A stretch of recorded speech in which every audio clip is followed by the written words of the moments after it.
Alrighty, time for a quick walkthrough of the finally made wood processor. So, as you saw, you drag the logs along this one to your predetermined length. I was doing 16s. This last one is a 24. It'll go in the outdoor wood burner. It'll be fine. These are mostly just guides. They are bolted on. The idea is take the Landini with forkful, so you have half a dozen logs set right there, and you just roll them down, roll them across, cut them. They'll pile up here. Once you have a nice pile full, I did a test run earlier, you can easily put, depending on the size logs, probably 3 or 4 logs worth of cut down here.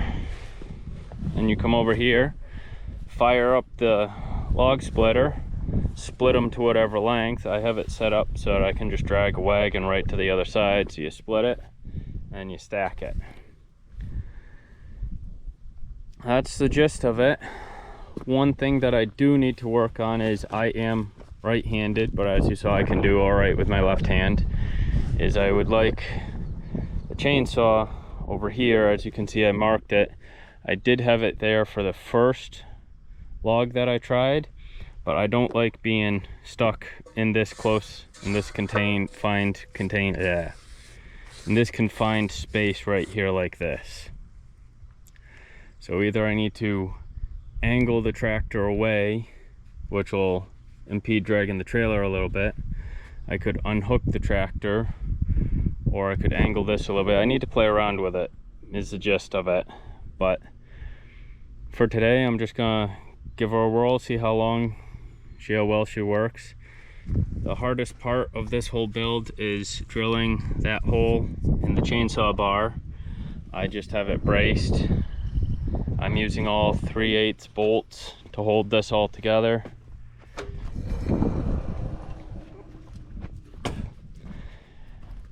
And for the larger ones, this comes right up and out. I did have to put a few stones in there to raise this up so that she would clear properly, but that could be adjusted by having longer brace here, which I might add later in the future. But like I said, just a few stones in there picked her up. She's still very stable. There is some wobble and give when you are working her. That way you can work your way around a knot. Main key point is to ensure that you miss both of those as you're coming down through, and she sets just like that, as you saw earlier, which is plenty of clearance to bring it along. Like I said, if I could just swap it over there, move that out of the way a little bit. It all depends on how your log splitter's set up. So, alrighty, hope this was informative. If you guys have any questions or comments, make sure you leave them. If you enjoy this content, like, comment, and subscribe. I'll do a video on how to clean and sharpen a chainsaw later. But for right now, I am going to make some firewood. Until next time, have a good one, everybody, and stay safe.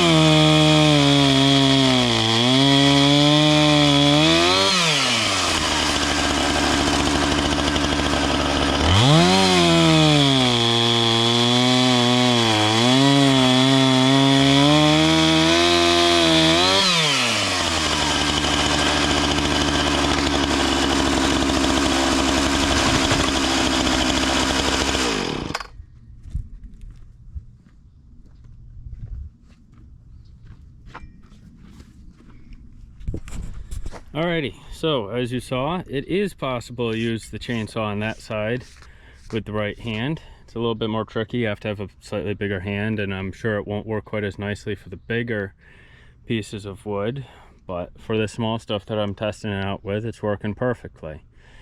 Yes, I do have sunscreen on, by the way. It's a beautiful day out. I figured I'd get a tan. Alrighty, so that's the little update. The wood splitter's working perfect. I split the first couple of trees I did. This is 3 trees right now. I'll probably get a 4th one in, and then I'll go split. It's a good break in the pace. Do a little bit, take a water break. The only thing that I would prefer is if there's 2 people here, one splitting, that way I'm not starting and stopping the engines or letting them run for too long in between. But I'm gonna also have to time approximately how long it takes me to do this, do that calculation out just for the fun of it. Alrighty, that's the update. Have a good one, everybody. Enjoy the sun.